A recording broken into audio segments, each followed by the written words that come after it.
меня покорили абхазы. Вот покорили своим каким-то невероятно правильным отношением к событиям происходящим, к жизни.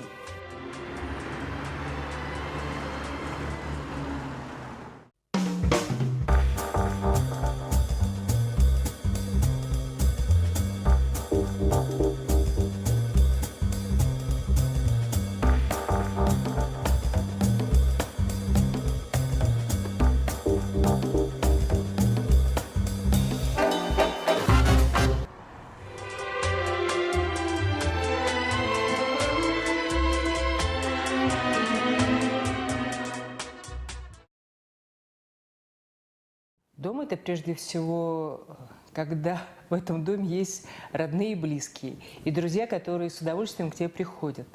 И тепло – это не только от камина. Камин – это такое искусственное тепло. Настоящее тепло в доме – это дети, это друзья, это моя внучка, которая замечательная Василиса Каманская, потому что теперь у нее два дома. Есть российский дом, есть абхазский дом. И мне здесь тепло и в самом помещении, и вот на этой абхазской земле мне очень тепло, потому что много друзей и потому что здесь хороший климат. Вот так. Я живу искренне, искренне отношусь к людям, искренне хочу, чтобы им было со мной хорошо, и, наверное, если это можно назвать секретом, но, наверное, это секрет. Искренность прежде всего в отношениях. Тогда все становится на свои места. Никакого особого другого секрета я не знаю.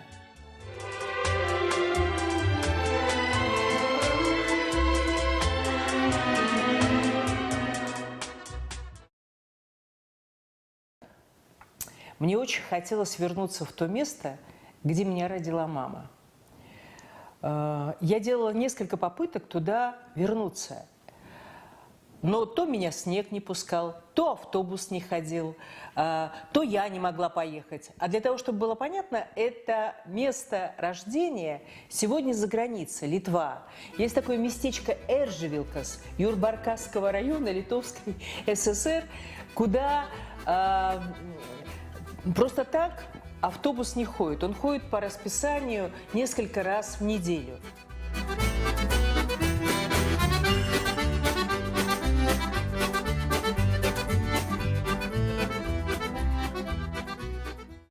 И вот первая попытка была зимой, из-за холода туда автобус не дошел. И, наконец, я повторила эту попытку летом, и мы с моим хорошим знакомым, который живет в Литве, значит, проделали это путешествие по всей Литве. Мы проехали через всю Литву, приехали в небольшой населенный пункт, никто уже там не говорил по-русски. Мы объяснили, куда мы хотим, и какой-то приятный молодой человек согласился нас туда довезти. Это местечко было совершенно пустым. Ни одного человека. Оно было такое маленькое, компактное, как все в Литве, очень чисто ухоженное, красивое.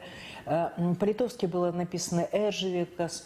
Я набрала телефон своей мамы и сказала: «Мама, я в том месте, где я родилась».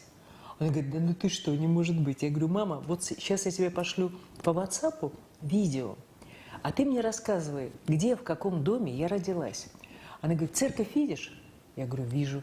«Иди к церкви, там отец, твой отец играл с батюшкой в карты. Встань лицом к церкви, и слева видишь дом?» Я говорю: «Вижу». Она говорит: «Видишь чердак?» Я говорю: «Вижу». Вот там, в чердачном окне, была наша комната. Вот там ты и родилась.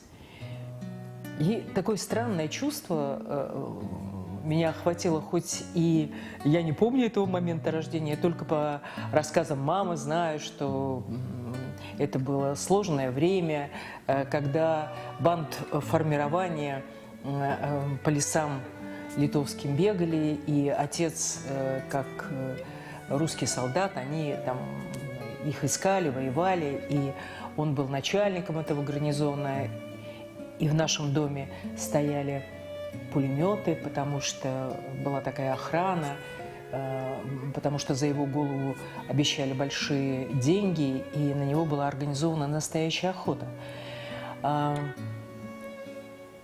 И вот сейчас ни пулеметов, ни гарнизона, и пустое местечко, красивое, недалеко протекала река, церковь стояла, но в этот момент не было службы. И мне показалось, что я все это помню. Вот, наверное, с этого момента я свое детство теперь уже помню. Я знаю, где я родилась, я знаю эти окна, и я все это чувствую. Я чувствую энергетику этого места. Вот.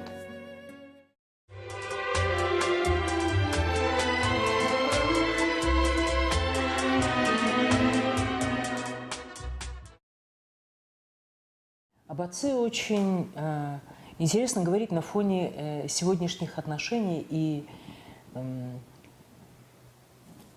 сегодняшней жизни. И вот сегодня я могу совершенно точно сказать, что мой отец был кристально честным человеком. Вот кристально честным до патологии.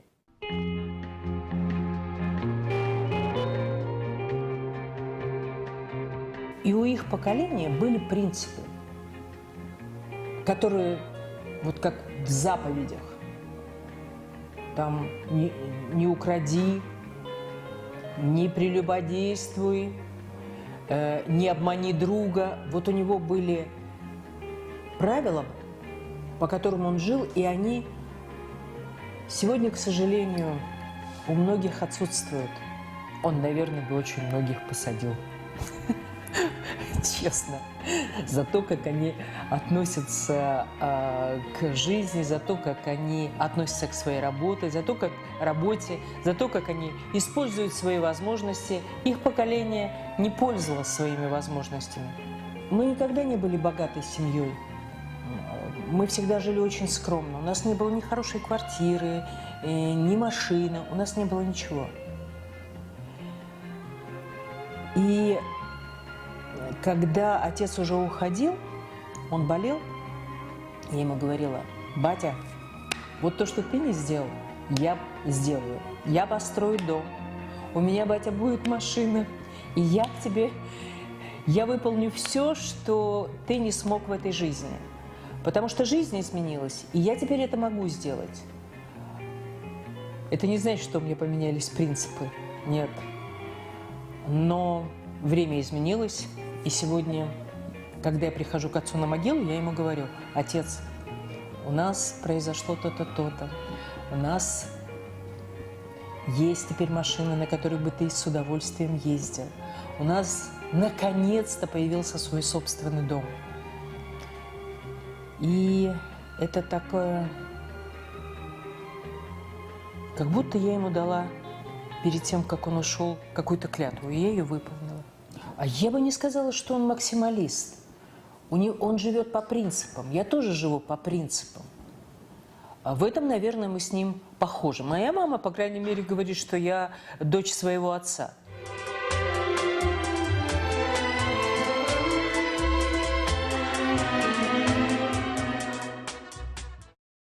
Мама говорила: дед, ну какой же ты дурак. Ну, тебе вот все дается в руки, ну почему ты этим не пользуешься? Он говорил: смотри, только попробуй что-нибудь сделать. Посажу. Мама все время помнила, что он говорил: ежели что, посажу и не посмотрю, что ты моя жена. Поэтому мама принимала, и мы подчинялись воле отца. Мама очень терпеливый человек, и она очень такой семейный человек. Вот она всю себя вот посвятила нам с братом. Вот когда папа не стало, нам еще молодая красивая женщина, за ней ухаживали какие-то разные симпатичные мужчины. Но вот для нее сохранить отношения с детьми, сохранить память об отце, это было очень важно. Поэтому Я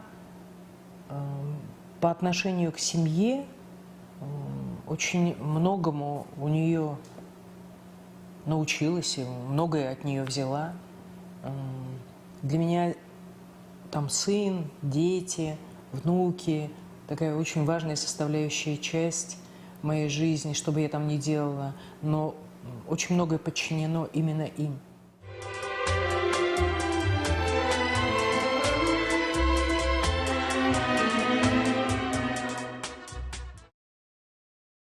Лариса Кривцова. Организатор. Журналист.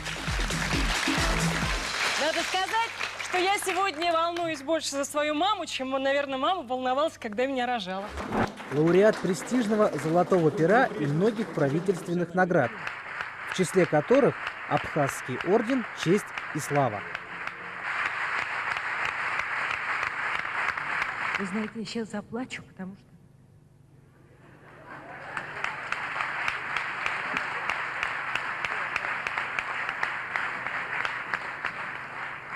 Я ее не заработала, но я буду ее отрабатывать.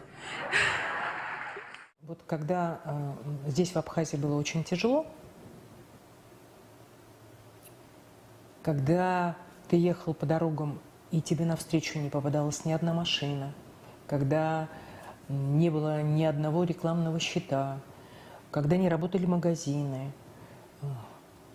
когда была закрыта совершенно граница, вот в этот момент здесь были такие необыкновенные взаимоотношения и такое понимание жизни у людей, и такие принципы, по которым они жили, что меня покорили абхазы. Вот покорили своим каким-то невероятно правильным отношением к событиям происходящим, к жизни. Я влюбилась в людей, с которыми общалась. И эта любовь продолжается до сих пор. У меня такое ощущение, что у меня здесь какие-то родственники живут, что ли. Я очень долго не хотела строить здесь ничего, не хотела иметь дом. Я все время, потому что ездила к своим друзьям, и мне говорили: да зачем ты здесь что-то собираешься строить, что ты не можешь у нас остановиться. И вдруг в какой-то момент я поняла, что я хочу, чтобы и ко мне приезжали, и точно так же полюбили, и точно так же ощутили, как я когда-то, красоту и прелесть этих мест и этих взаимоотношений. Вот, наверное, поэтому не так давно, первый год, второй Новый год, первый год дом существует, но второй Новый год мы будем отмечать с моими друзьями и местными, и московскими здесь вот это замечательное событие. Мне хочется здесь встречать Новый год, мне хочется принимать здесь гостей, мне хочется рассказывать то, о чем я знаю, вот и говорить о своей любви.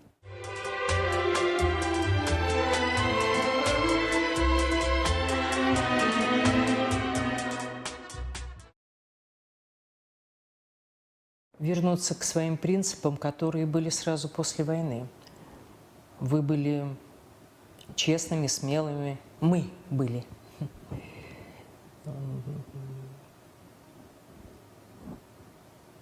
Меня сейчас очень многое огорчает, если честно. Именно во взаимоотношениях с людьми. Именно вот сюда пришла более хорошая жизнь. И вот эта более хорошая жизнь, она как-то очень нехорошо действует на людей. Я говорю аккуратно. Они перестали не только любить русских, которые приезжают к ним на лето и, в общем-то, являются основным источником, ну, пока что, вот такого человеческого благосостояния, потому что, ну, основное деньги, которые люди зарабатывают, это все равно лето. Но как они начинают относиться к гостям, это не в традициях Кавказа.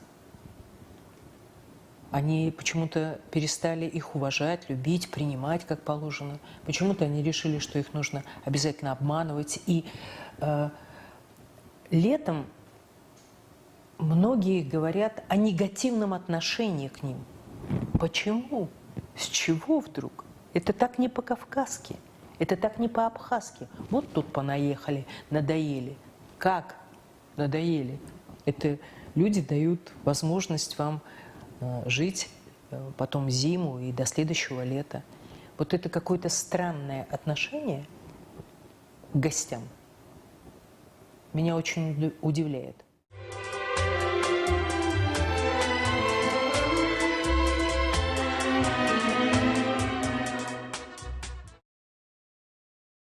Добро пожаловать в город женщин.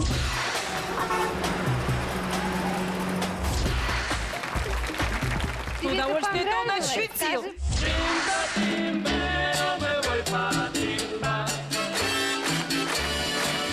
Шанс победить есть у каждой из вас. Первый канал «Город женщин». Путь популярной ведущей Ларисы Кривцовой никогда не был эффектной прогулкой. Я вас очень прошу, уважаемые гости, пройти к нашему праздничному столу и поднять 100 грамм не наркомовских. Наркомовские полагались на войне, а у нас полагается 100 грамм праздничных. Какая она? Вот они, ключики-то, вот. Яркая, Подскажем, да? очень серьезная и жесткая. С Новым годом! Смешливая и не забывающая дружбы. Я хочу вам представить, уважаемые телезрители, замечательную актрису Ларису Голубкину. Все производство с телевизионных каналов сегодня выведено. И ты являешься производителем, тем более с таким богатым опытом, когда с тобой хотят работать многие каналы. И для производящей структуры сегодня неплохое время, если не сказать золотое. Если тебя знают как профессионала, тебе будут заказывать и заказывать разные форматы. Для Первого канала один, для канала России это другое, для канала Ю, для канала Звезды, для ТВ-центра. У каждого есть свои требования. И это интересно с точки зрения гимнастики ума и с точки зрения оценки людей, которые стоят сегодня у руля телевидения. Насколько их уровень высок, насколько они интеллектуальны, насколько они чувствуют время, насколько они хотят сделать со своим каналом то или другое. Это любопытно еще с точки зрения взаимоотношения с людьми, которые сегодня стали руководителями каналов. Если бы взять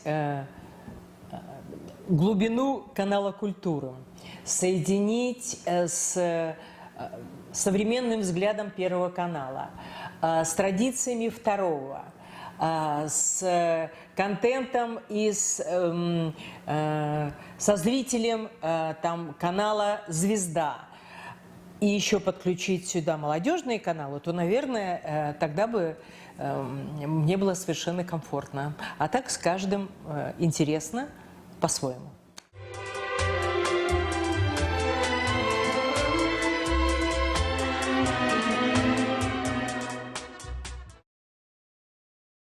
Сегодня команда выполняет задачи, которые перед нами ставит канал. Поэтому под каждую задачу, под каждый канал я собираю свою команду. Есть костяк, но когда я понимаю требования той или другой структуры, я нахожу в огромном нашем сегодня мире тех людей, которые отработают, сработают на эту задачу. И этим мне сегодня очень любопытно заниматься. Очень любопытно, потому что это бесконечная гимнастика ума, ты все время решаешь некие задачи, которые раньше, когда ты работал в структуре только Первого канала, и тем более это было такое достаточно внятное время, сегодня тебе все время приходится что-то изобретать. И это хорошо. Но поскольку я живу как черепаха Тортилла, то у меня костяк, как у черепахи Тортиллы. Кто не вымер, тот мой. Но сегодня мне очень важны молодые мозги. Поэтому в моей команде очень много молодых ребят. Можно даже сказать, в основном молодые, потому что они не боятся экспериментировать. Взрослый костяк, он грамотный. Что не скажешь о молодняке? У них все в порядке с литературой, с русским языком. У них обширные знания литературы и истории, и вообще жизни. Поэтому они не допускают глупых ошибок. Вот редакторский состав у меня взрослые люди. Операторы, режиссеры, продюсеры исполнительные. Исключительно молодежь. Сегодня без молодых очень неправильно делать современное телевидение. Поэтому молодые креативные ребята, у которых есть интерес к этому, с ними можно вообще сделать очень многое. Поэтому новые форматы про путешествия, про литературу. Мне интересно, что мой молодняк, он в силу того, что рядом с ними взрослые люди, которые понимают про всякое телевидение, и еще очень грамотные, они им прививают интерес не только вот к новым форматам и вот только к тому, что на потребу дня, что вызывает интерес у зрителей. Они дают им возможность глубже узнать литературу, историю. Они прививают интерес к таким базовым вещам. И мой молодняк грамотный. Сейчас мы с Женей, с моим сыном, у нас есть опять реальная история, которую мне недавно рассказали мои земляки из Ярославля, специально приехавшие в Москву для того, чтобы именно мне об этом рассказать. Она потрясающая история. Я проверила ее на своем сыне. Он же молодой, но она его тоже тронула. Я рассказала ее своим молодым сотрудникам. Их это задело. И вот сейчас мы пишем сценарий сериала. И дай бог, у нас все получится.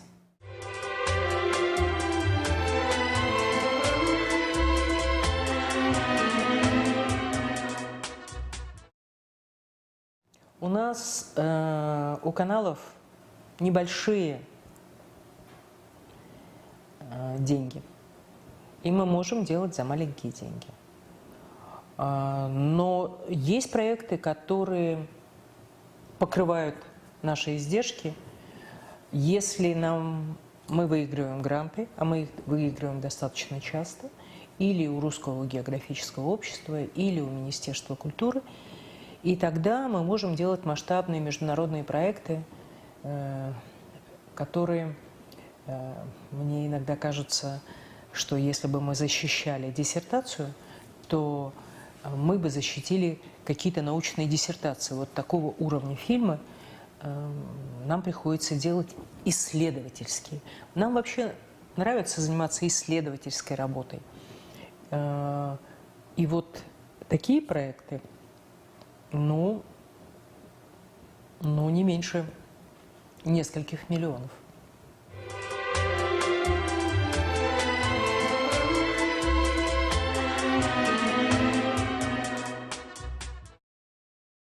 Я в последнее время очень много думаю о том, как мы раскачали человеческое сознание. Мы телевизионщики. Когда произошла перестройка, много тем о которых раньше на кухнях только говорили, стало возможным обсуждать на телевидении. Вот существует такая теория про окна Авертона,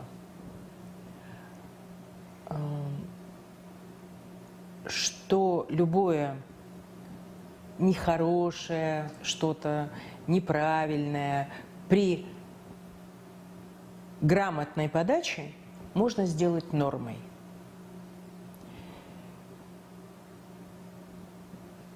И вот мне сегодня кажется, что запустив в свое время процесс упрощенного телевидения, ну я бы так сказала, чуть-чуть дебильного телевидения, мы этот процесс дебилизации сделали нормой. И человеческое сознание сегодня воспринимает ток-шоу, где кричат, какие-то на низкие темы разговаривают, все время копаются в неприятном, вот в неприятном, вот копаются и копаются и копаются и копаются, и этого все мало и мало и мало, и уже другое не воспринимается. Я иногда думаю, вот этот уровень телевизионного смотрения, он настолько опускается, что вскоре все вот эти ток-шоу на семейные темы уже не будут устраивать. Что заставит поднять этот рейтинг? Это желание посмотреть на что-то, что невозможно увидеть в самой жизни, оно настолько сейчас высоко, что дебильность телевизионной программы может докатиться и до этого. Мне так кажется.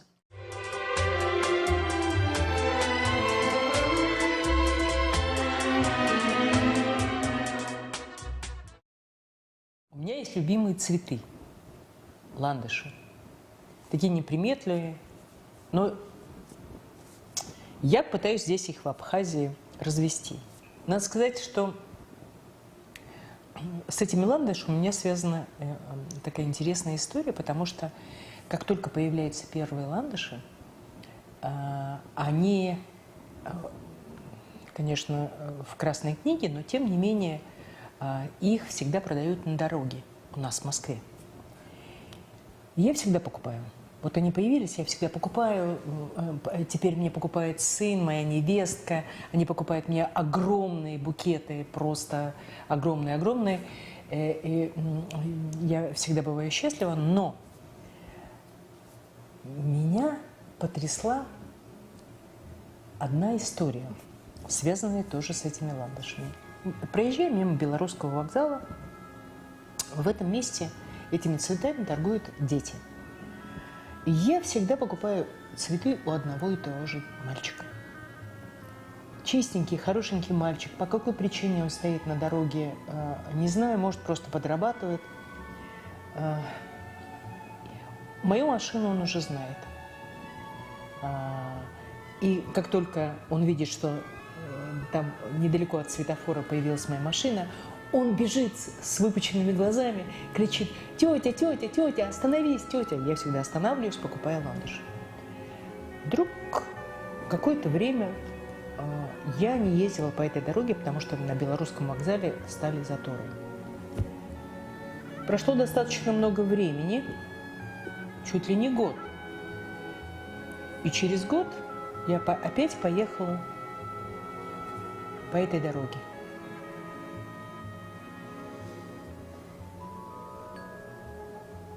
И смотрю, пацан, и он узнал меня, узнал мою машину. Он, можно сказать, бросился под нее. «Тетя, что же вы так долго не ездили? В прошлом году вы ландыши не купили у меня, а их было так много. Смотрите, возьмите у меня». Я говорю: «Давай, я забираю все». А потом я узнала историю этого пацана, и мы с ним подружились. И я знаю всю семейную его трагедию.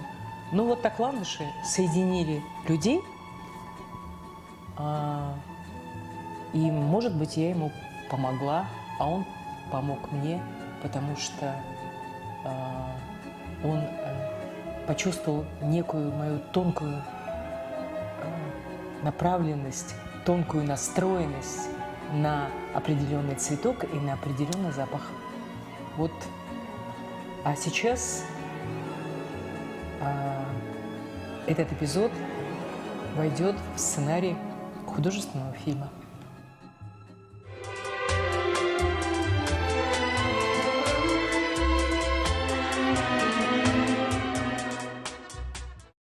Сын для меня – это очень много, если не сказать все. Василиса, тем более девочка, мы ждали мальчика, но родилась девочка. И оказалось, что девочка – это очень даже хорошо. И я ловлю себя на мысли, что я воспринимаю ее не как внучку. Я воспринимаю ее как свою дочку. Я хочу для нее успеть все сделать, что я не успела сделать для сына. И хочу, чтобы мой сын продолжил нашу династию. Мне почему-то кажется, что именно так и будет. И что она продолжит нашу профессию. И поэтому мы в крещении ей дали имя, которое позволяет это делать. И отношение у меня к ней совсем другое. Я даже не знаю, с чем это сравнить. Вот как интересно, ты задал вопрос, и я думаю, как? Я ее безмерно люблю. Я в нее верю. Мне кажется, что она самая красивая девочка на свете. И, в общем, то, что я не успела, и то, что мне не дали мои родители, я бы очень хотела дать ей. У меня к ней нежные чувства. А когда нас спросит бабуля, вот мне 17 лет, а скажи, что такое женское счастье? Женское счастье. Женское счастье – это когда у тебя есть дети, которых ты любишь.